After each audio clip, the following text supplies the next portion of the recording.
Arestado ang 4 na lalaki sa Taguig na balak daw sanang gumamit ng droga sa loob ng isang modular tent ng evacuation center. Wala silang pahayag at may unang balita si Bam Alegre. Nabulabog ang evacuation center na ito sa Barangay Hagonoy, Taguig City nang pasukin ng mga pulis. Nahuli nila sa akto na may hinihinalang shabu at drug paraphernalia ang 4 na lalaki sa isa sa mga modular tent.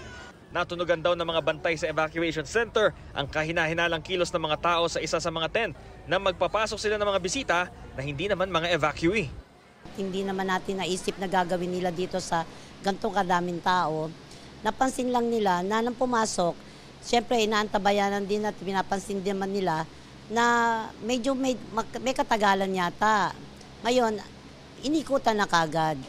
Nung mapansin nila na bakit sarado, siyempre, tinawag na po agad yung kapulisan.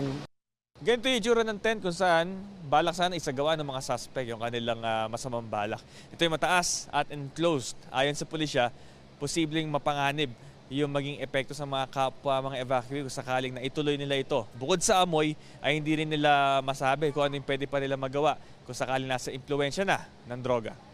May nagsumbong po sa atin na kapwa evacuation din doon na parang may ibang ginagawa yung isang tent.